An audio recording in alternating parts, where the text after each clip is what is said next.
Aeros by Steve Austin. Chapter 22. And the equation is solved. It is Wednesday, the 27th day of the month of Dharme. It is 1 o'clock in the afternoon. Shania and Darkinum strode through the door of the Ministry of Rejuvenation to find Kyriena and Karnata seated next to Parthas's bed, chatting. Rantine was elsewhere. Tanea was with a spirit minister receiving treatment for the deep scars the witches had left upon her mind and spirit. Kyriena greeted her new friends warmly. Shania and Darkinum, so glad to finally see you after your return from Pandana. Here to begin casting spells of Ducilin reversal on Parthas? Shania answered, Not as of yet, my dear sweet witch. I have not yet attempted to construct language for reversal of the dart's effects. Only spells to arrest the effect of Ducilin before it takes hold of a body's functionality exist at this point in the Marfo vocabulary.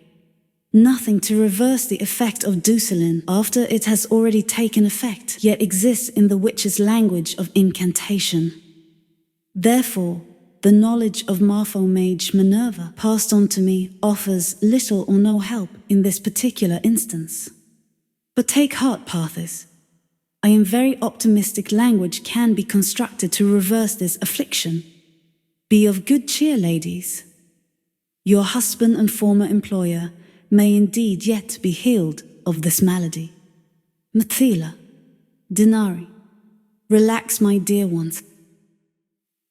Parthas, as well as yourselves, are in good hands. An uncomfortable pause in the conversation ensued, as Mathila's heart sank into her shoes, as did Dinari's and Parthas. If Shania and Darkinum knew of the deception they had meted out to the officers of Beniscus, there was a good chance Oticum was aware also. Yes, they were planning to confess. But it was important to Mathila that she volunteer the information, not have the ruse discovered and place her in a position wherein she had no choice in the matter. She stammered out a reply. Oh, Shania, I don't know what to say. Please understand we did what we did out of fear of Minerva, and bore no ill will toward anyone in Beniscus. I am so sorry. But Shania cut her off. Don't waste your breath. And don't worry. I understand your motivation, and believe you when you say you meant no harm to anyone here. And I will vouch for your character before the Lord of the city. I feel a great deal of love for you two, and I feel a great deal of love emanating back from you. And as I told you before we attended to our warm, sweet business 3 nights ago, I consider yours a friendship to cherish. My feelings on that front have not changed.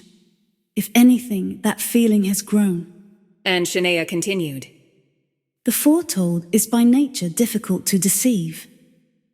I was for the most part aware you were hiding something from the minute I first met you.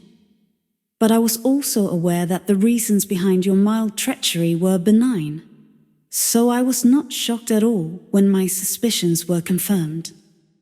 I'm not certain my father has yet put it together that the 2 refugees Jerome's advanced messengers described are in fact the 2 of you, as he was a bit preoccupied at the time the news was relayed to him. But he will put it together pretty much as soon as he turns his attention away from matters of strategy. Therefore I shall return to the meeting I excused myself from, and break this bit of intel to him myself, and arrange for an audience where you may plead your case, with my backing of course, and perhaps you might even inform us of what Minerva is really planning. Don't despair, sweet ladies, I can assure you you will be treated fairly. Goodbye for now. When I return, I shall give you the time and date of the audience. Meanwhile, in Tanis, Gribinus, Griselda, Tremont, who is the Tanesian mayor of Bentley and best friend to Gribinus, and Dorsha, the mayor of New Ganeri, were in the great house of that city discussing whether or not Gribinus and Griselda should indeed journey to Aeros to aid the free peoples in the war against Minerva. Dorsha currently had the floor. I agree, Gribinus. Should Zephyrs and the heretic witch conquer Aeros, their attention very well could then turn to Tanis. Those who declare war unprovoked are usually obsessed with conquest, and find it hard to forego that obsession once their quest for dominance over one species or geographic area is complete. Yes, there is indeed a danger here, but what to do about it? Gribinus answered. This is why I have asked Tremont to attend this meeting today. He is intimate with Marisha, the governor of Tanis, and can perhaps garner some aid from the Tanisian guard to ride with us to Boniscus, the half-breed city, and from what I understand the central headquarters of the free peoples of Aeros, and confer with the leaders therein about how we might be of service to them. Dorsha answered with a question. Then you are resigning your office of deputy mayor in order to lead this expedition?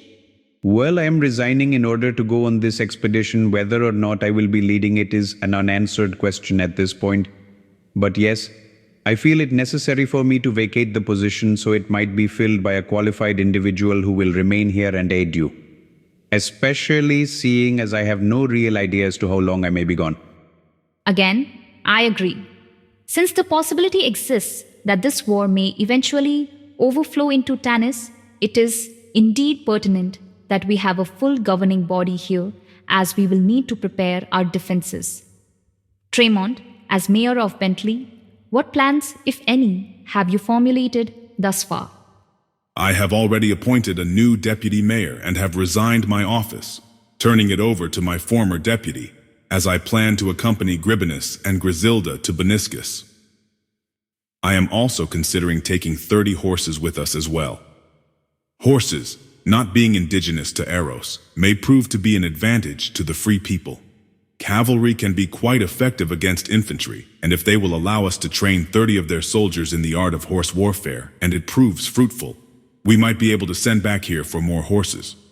We are also planning on going to the mayors of the other 9 townships of Tanis, seeking volunteers to not only fight on behalf of Aeros, but aid us in driving the horses to Boniscus. It would also be wise, I deem, to reinforce the city guard of Regus, as it would likely be the first city attacked should the Bartanes and Minerva venture west. Plus, it is also our first line of defense, and each city should of course strengthen their own defenses.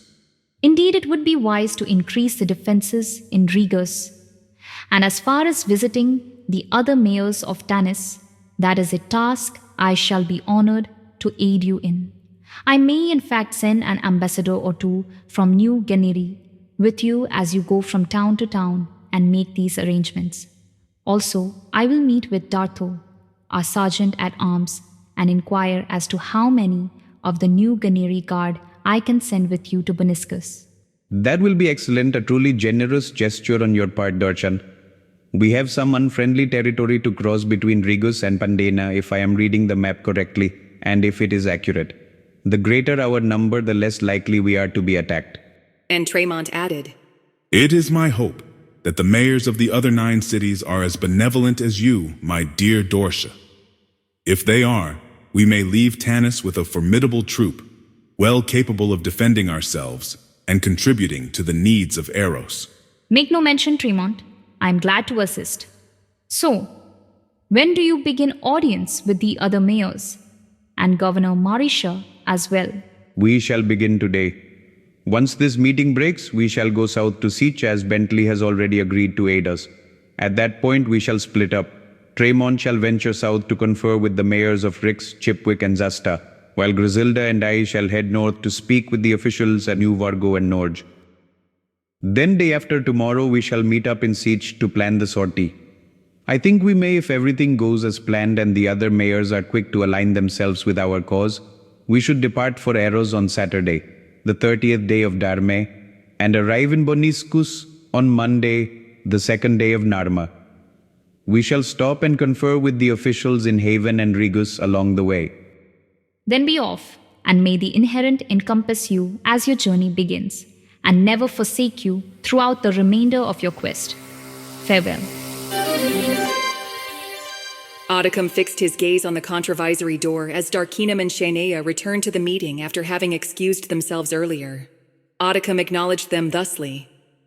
Shania, Darkinum, we were just expounding on the ramifications which arise from the facts detailed in the report from Black Mountain. Shall we bring you back up to speed? Shanaea answered.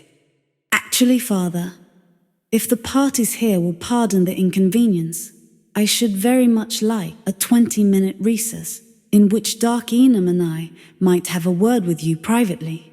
Very well. If none here object, we shall recess for half an hour and reconvene here at 2:30. None objected. It seems a break was welcomed by all those involved, so Oddicombe pounded the gavel and dismissed the attendees. Now, Shanaea, what is it you need to convey to me that requires it be done behind closed doors? And Shanaea began. Father, before I begin to explain this situation to you, I will need you to forsake the Manister pride in your genealogy and focus on the elvish compassion and concern you also possess. Can you do that for me? Please? Of course I can. What troubles you so, my daughter? Father, did something not appear to you as odd about a certain portion of Panamid and Trailene's report? Something that seemed too remarkably similar to an occurrence we have already experienced to be coincidence. Oddicombe's brow furrowed as he replayed the report in his mind. My word, how did I not recognize it immediately? A witch and a annoyed female fleeing a splurt house in Harless to end up here after being ambushed by ogres. Kyrena and Carnada, spies. I should have put them in the dungeons upon their arrival. The deceit. Well, I shall. Father! Daddy! Be an elf, not a minister. Please? All right, my love, but explain to me why I should extend compassion to two who deceived me thusly. You must consider their motivation. Mithila and Denari did deceive us, but the motivation was not malicious. They were terrified of Minerva.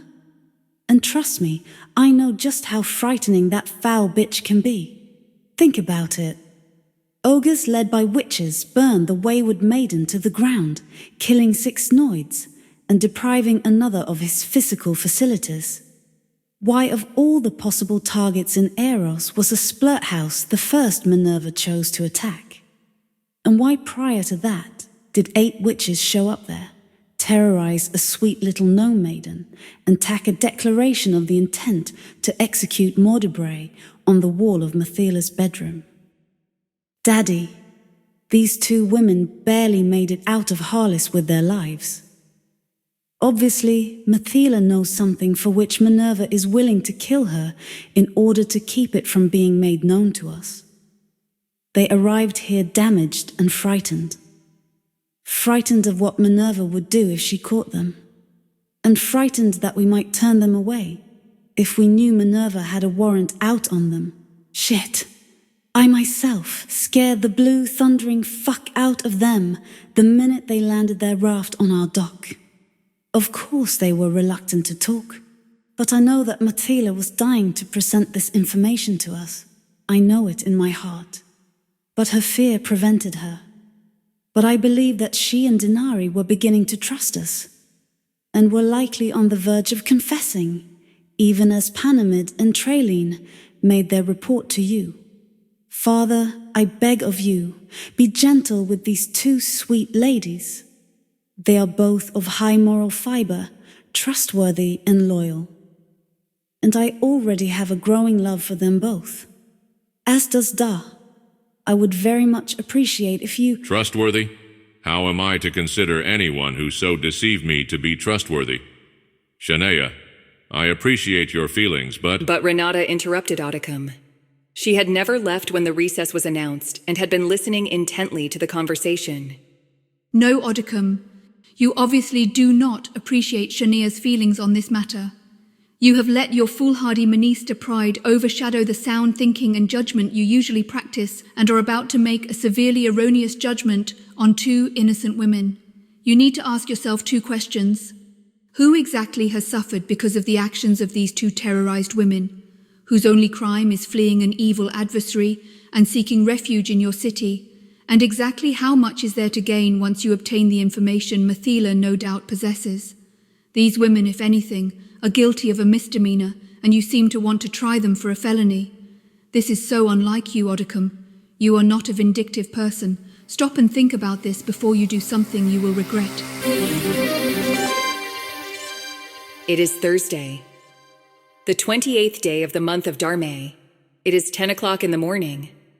The entire group of the 5 refugees from Harlis, along with Shania, Darkinum, Oticum, Renata, and Danine, were gathered in the Ministry of Rejuvenation to discuss the situation concerning the 2 refugees from Harlis who had misrepresented themselves upon landing in Boniscus. A determination was to be made as to whether or not their deception in hiding their true identities constituted a punishable offense, and perhaps hear Methila's narrative concerning Minerva's true intentions for Aeros. They were meeting at the ministry instead of the controvisory on Parthus's behalf, since he was still bedridden. The other patients were moved to another ward while the meeting was in session. Dinari had presented the plea bargain that had been discussed yesterday by the contingency from Harlis in her usual eloquent manner, pleading not only on behalf of herself and Methila, but the other 3 refugees from Harlis as well. When Dinari had finished her presentation, Oticum rose and spoke. Very well spoken, Dinari. Very well spoken indeed.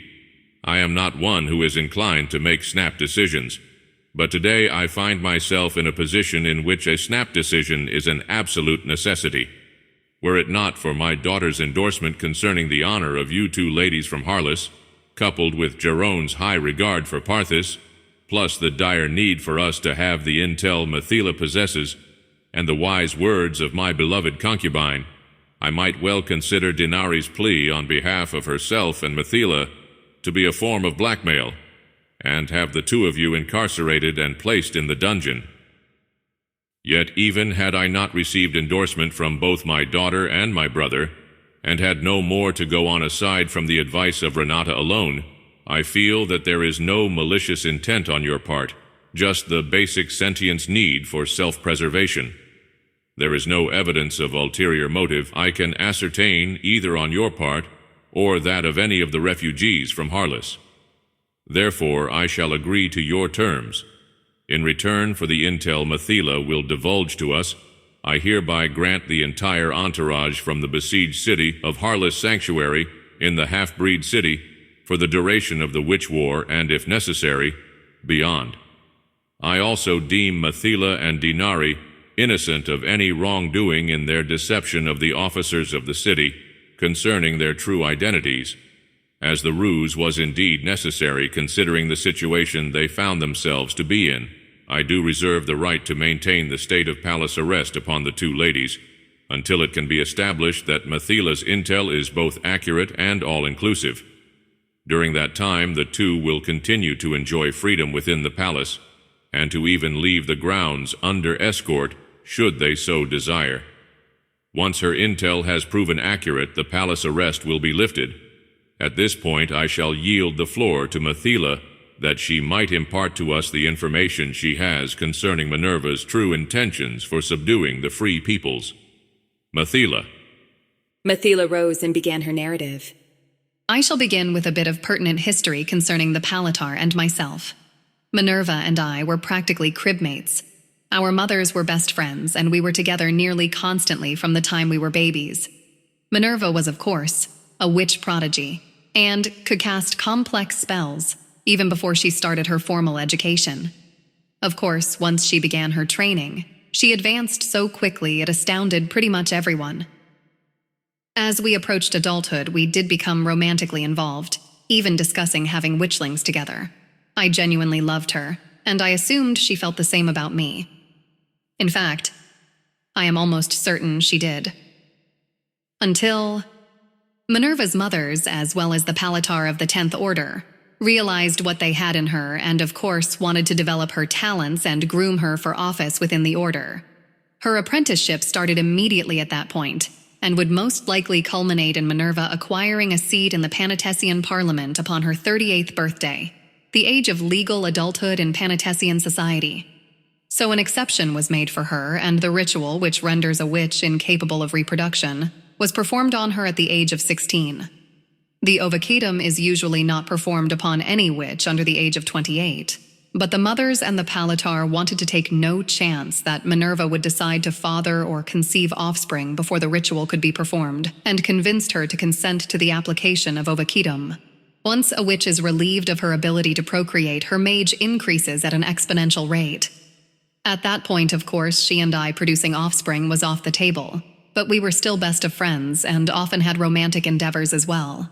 She cared for me and taught me spells I never would have been able to work without her tutelage, and I felt she intended on taking me as her protégé once she advanced to whatever position fate had in store for her.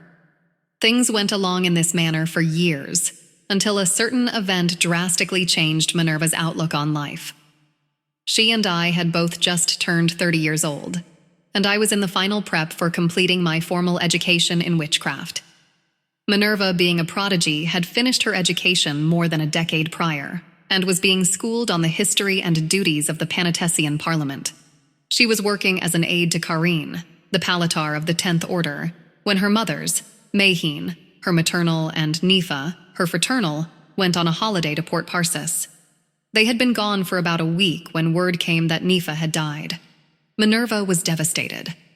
And once she learned the cause of death, she was beyond devastated, and a fury came over her that I believe to this day still burns hot in her belly. Nifa and Mahine were enjoying a drink and the company of a pair of working ladies at the Tin Dragon, a splurt house in Port Parsis, when a skirmish broke out. An elf and a half-breed, he was half-elf and half-sprite to be exact, had gotten into an argument over one of the working ladies, and it eventually escalated into swordplay. Nifa and Mahine intervened and placed holding spells on the two. The elf realized that he and the half-breed had overreacted to the situation and apologized. He seemed sincere, so they released him from the holding spell and he took his leave and went upstairs to his room. It took a bit longer for the half-breed to regain his composure, but he finally calmed down, seemingly, and the two witches released him from the spell. That, unfortunately, was a huge mistake. As soon as Nifa and Mahine turned their backs on the seemingly composed half-breed, he drew his sword and skewered Nifa from behind. Mahine placed him back in the holding spell, and from all accounts I've heard intended to kill him, and likely would have if he had not been removed by the city guard and incarcerated while Mahine was trying, in vain, to save Nifa. Nifa died lying there on the floor of the splurt house. Minerva changed profusely after that. Anyone would, of course, having a parent murdered. But Minerva, who up to that point was a kind, loving witch, slowly began to morph into the evil entity we know her as today. But she was just as cunning and crafty then as she is now. She had developed a searing hatred for all half-breeds at that point, but kept those feelings well hidden from the powers that be. She still desired to ascend to as high an office as she possibly could within the Parliament, but for a different reason now. Before her fraternal was murdered, Minerva was a firm believer, as I still am to this day, in Marfo doctrine, and envisioned rising to office in order to continue on with the work Panetesis had done for centuries, enhancing life for all species of Aeros. But now, her hatred for half-breeds was consuming her, and soon that hatred grew to the point it extended not just to half-breeds, but all non-witch species of this country. But as I said, she kept it hidden. She even fooled me.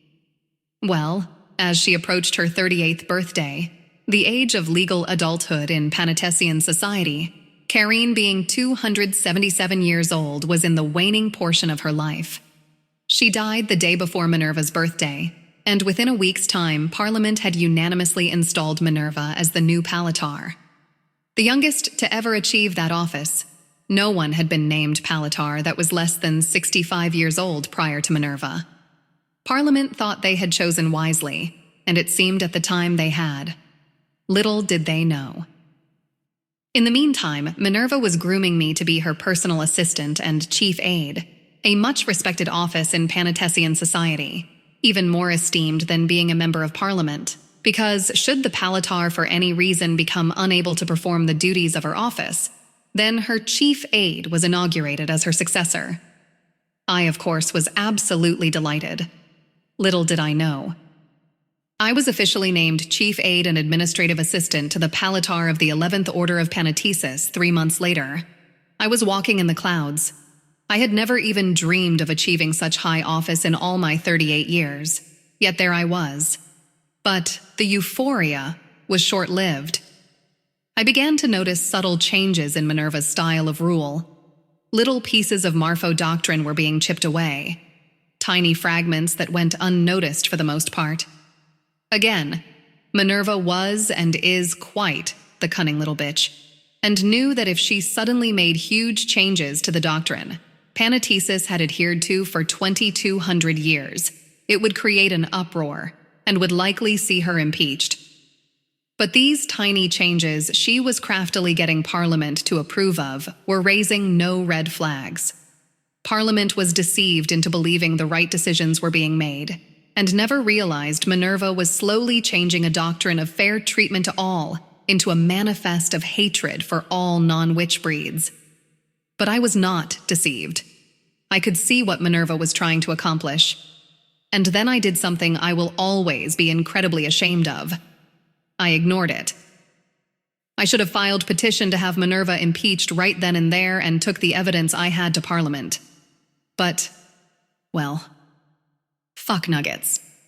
I'm not sure whether it was cowardice, as I was indeed immensely afraid of what Minerva might do to me if I filed that petition and failed to prove my case, or if I was so enamored of walking in the high office I held I was for the time being willing to ignore whatever consequences allowing this to continue might cause.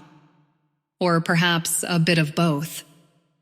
At any rate, for more than 2 decades I watched as Minerva slowly dismantled the code of ethics the Order had lived by for centuries, and made Parliament believe it was in the best interest of Panathesis and Aeros to do so. Hence the reason I am under mortebrae, and have been for nearly 20 years since I denounced the Order, as I was one of the few that was privy to Minerva's plans for the ruination of our beloved Aeros. And that plan is this. Mithila paused, took a long draw on a flagon of tonic water, cleared her throat and continued. Have you ever wondered why ogres are unable to breed with other species? Gnomes are unable to breed with other species as well, but the reason for that is to preserve the purity of the gnomish race. Their function in Aerosian society is of the utmost importance. They feed us. Their mage is strong with the earth, and nature itself doesn't want it diluted. It is a safeguard which every sentient in Aeros should hail the inherent for. But why can't ogres crossbreed? Is it important for that race to remain pure? No. Ogres can't crossbreed because it would be detrimental to the other sentient species of Aeros were it otherwise. That also is a condition all sentient species in Aeros should hail the inherent for. But what if suddenly ogres could crossbreed?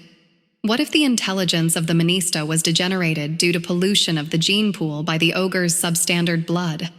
What if the mage of the sprite was diluted to the point of irrelevance due to the mixing in of the ogre's seed? What if the integrity and healing powers of the elf were corrupted and made void by the corruption of their genealogy by the inferior ogre? What if the financial prowess of the humanoid was severely diminished by contamination of that race by the ogre's genetics? You all see where this is going, I am sure. All the aforementioned species of Aeros combine their specific talents and abilities to advance the greater good of Aerosian society. But imagine those talents being severely diminished or even eliminated by corrupting the genealogy of each breed. According to Minerva's plan, all species in Aeros are to be corrupted by the inferior ogre's seed. All, except of course the Marfo witch. If Minerva's plans come to fruition, the Panathesians will be the only pure breed remaining in Aeros. The only breed that hasn't been dumbed down and their mage adversely affected or eliminated altogether. The only species that retains the ability to rule. So evil and so cunning.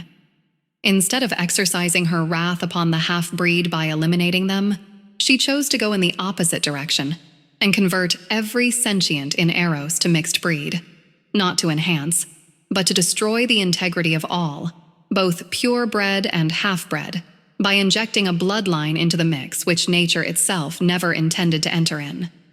I have no idea where Minerva stands at this point in constructing the language to cast the Genitai Comprehensae, the spell to overturn the ogre's inability to crossbreed. But I know she has been working on it for 2 decades, and now she has started a war.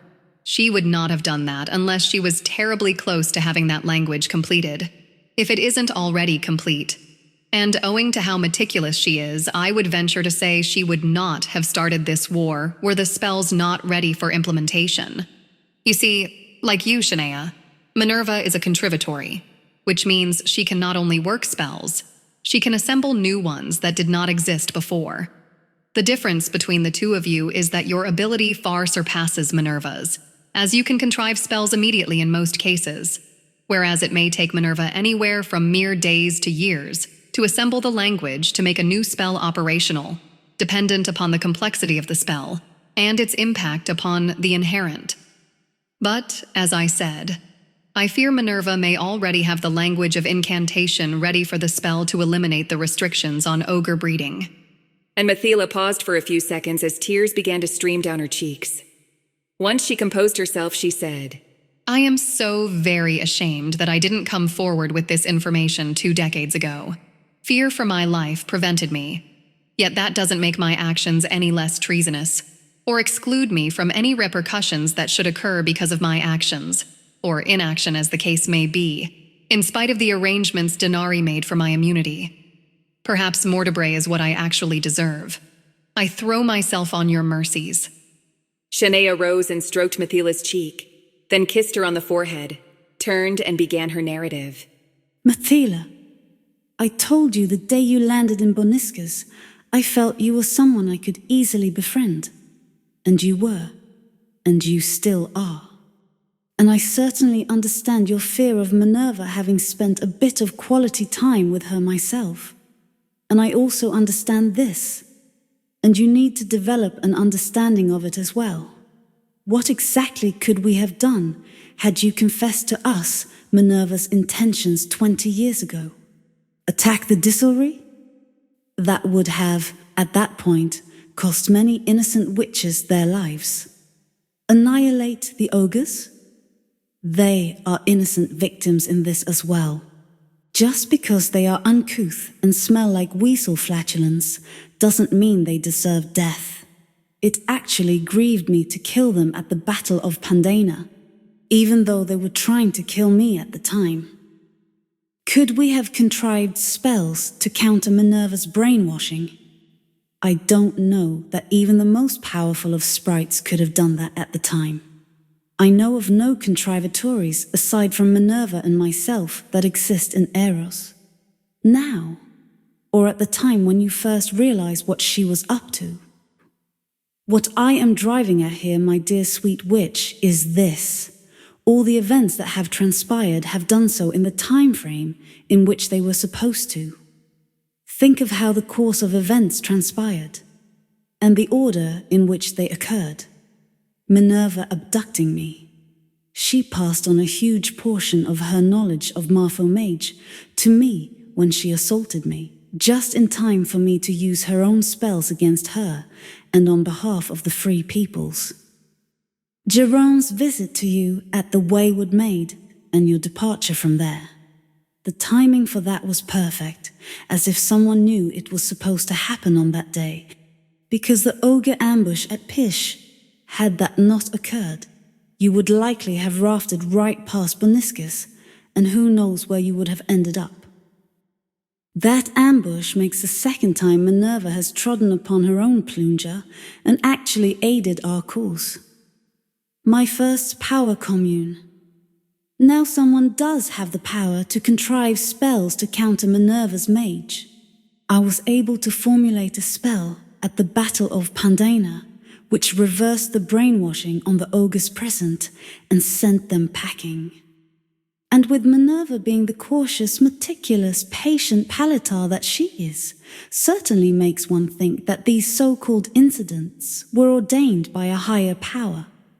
And if you had come forward with these accusations against Minerva 20 years ago, would anyone have believed you? If I recall correctly, Minerva was considered a hero for the longest time after her inauguration. You would have likely been ridiculed as a conspiracy theorist or simply dismissed as being an angry, spurned lover. The point I'm working toward here is this. How can you be accused of treason when the timing of your actions was according to what nature itself preordained? I cannot speak for the lord of the city, but I myself find you innocent of your self-proclaimed charge of treason, and I implore the Lord Odicum and my father to do likewise. Release them from palace arrest, my father. They are innocent of any crime against the free peoples. And as you have said yourself, they bear no ill intent toward us and have no ulterior motive. For my part, I trust them completely, and at this point, am willing to remove the condyle from the wrist of our good witch. And Oddicum rose to give his final assessment. The foretold's recommendations are indeed astute. There will be another meeting here upon Geron's and Denisha's return from Black Mountain. Summons will be sent to all present here today, as I deem it would be beneficial to our cause for you all to be in attendance in any meeting concerning strategy from this point hence. And Shanaea, if you would, please remove the condyle from our dear witch's wrist. I would like for you and she to contrive language to put Parthis back on his feet if possible, as I feel his mobility being returned to him will prove to be quite beneficial to our cause. Denari, Mithila, be of good cheer. All the sentiments Shanaea directed toward you are true and just. The two of you are not only exonerated by the lord of the city, but are held in high regard, and your station among us is forevermore assured.